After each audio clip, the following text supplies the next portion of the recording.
Assalamualaikum warahmatullahi wabarakatuh. Perkenalkan, nama saya Muhammad Mudahir dari program studi S1 Kesehatan Masyarakat Universitas Pahlawan. Pada kesempatan kali ini saya akan menjelaskan materi tentang proses sterilisasi pada alat-alat medis. Sebelum itu, mari kita ketahui dulu apa sih yang dimaksud dengan sterilisasi. Nah, yang dimaksud dengan sterilisasi yaitu suatu proses untuk membunuh semua mikroorganisme patogen, termasuk bakteri yang ada pada peralatan-peralatan kesehatan. Nah, di sini ada istilah patogen. Yang dimaksud dengan mikroorganisme patogen yaitu suatu mikroorganisme yang mampu menimbulkan penyakit, sehingga harus dibasmi dan harus dibunuh. Lalu, bagaimana sih caranya melakukan teknik sterilisasi itu?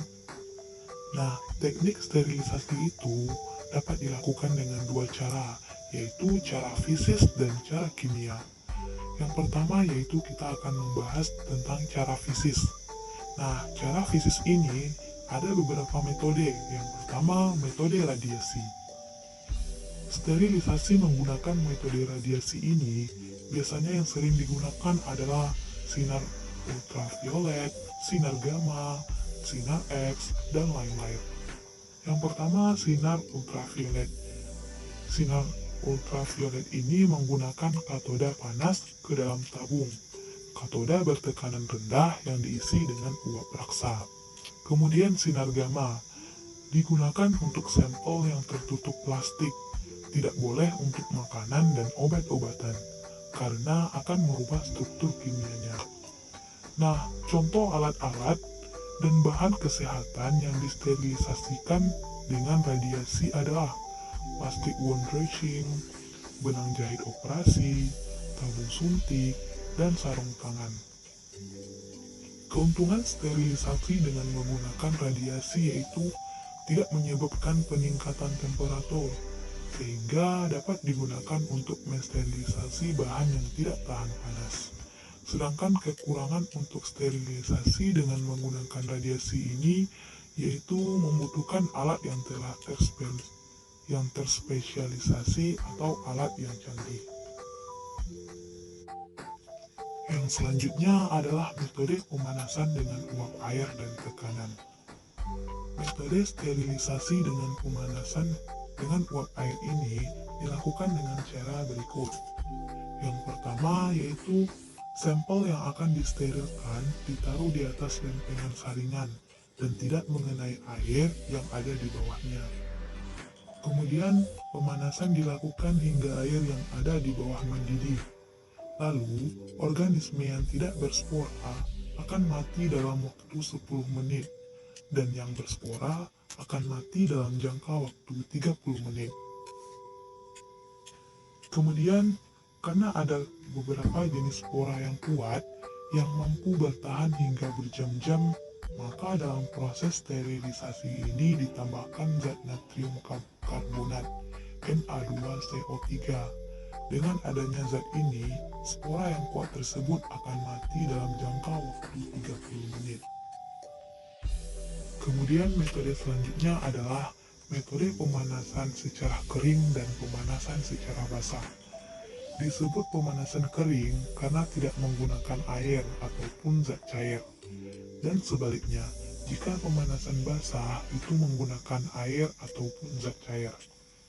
Metode sterilisasi pemanasan secara kering ini menggunakan alat yang seperti oven yang dapat memanaskan, yang mana temperaturnya mencapai 160 derajat sampai 180 derajat, yang akan membuat rusaknya sel-sel hidup karena adanya autooksidasi, sehingga bakteri patogen akan mati.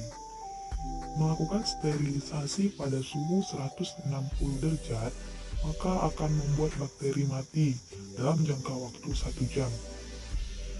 Dan jika dilakukan pada suhu yang lebih tinggi, yaitu 180 derajat, maka proses pembunuhan bakterinya akan lebih cepat, yaitu dalam jangka waktu setengah jam. Nah, Alat-alat medis yang dapat disterilkan dengan metode ini yaitu seperti alat-alat pipet tetes, tabung reaksi, jarum operasi, jarum suntik, dan lain-lain. Kedua yaitu teknik basah. Teknik basah ini dilakukan teknik perebusan, yaitu lebih kurang 30-60 menit. Alat yang disterilkan bisa berbahan dasar gelas, seperti gelas ukur dan tabung reaksi. Yang kedua adalah metode sterilisasi secara kimia. Metode sterilisasi ini biasanya dengan menggunakan larutan kimia, alkohol 96% atau sulfur dioksida dan klorin. Nah, ini adalah contoh sterilisasi secara kimia. Yang pertama ada cleaning. Di tahap cleaning itu, kita akan melakukan semua tahap pembersihan, yaitu penghilangan bagian yang bukan dari instrumen. Jadi, dibersihkan cleaningnya biasanya digunakan dengan air. Air yang digunakan di sini adalah air yang sudah diproses, yang tidak ada mineralnya yang dapat memicu korosi. Dan di proses cleaning ini merupakan proses yang paling penting, karena dapat menghilangkan mikroorganisme dalam jumlah yang paling banyak. Kemudian setelah di cleaning, maka dilakukan desinfeksi, yaitu adalah mengurangi jumlah bakteri, bukan menghilangkan, tetapi mengurangi. Desinfeksi ini dilakukan dengan menggunakan bahan kimia atau desinfeksi termal. Jadi, bahan kimia apa aja sih yang digunakan? Ada yang memakai alkohol dan ada juga yang memakai klorin. Kemudian setelah ia didesinfeksi, maka tahap terakhirnya adalah sterilisasi. Di sini, tahap sterilisasinya ada yang suhu tinggi dan ada yang suhu rendah. Suhu tinggi digunakan untuk alat-alat yang tahan terhadap suhu tinggi. Sterilisasi dengan suhu tinggi digunakan dengan alat autoclave atau dengan oven. Dan peralatan yang tidak tahan dengan suhu tinggi, misalnya seperti karet dan alat-alat yang tidak bisa disterilisasikan dengan suhu tinggi, maka disterilisasikan dengan suhu yang rendah. Baiklah, sekian materi dari saya. Semoga apa yang saya sampaikan dapat bermanfaat bagi teman-teman semuanya. Jangan lupa like, comment, dan subscribe ya. Asal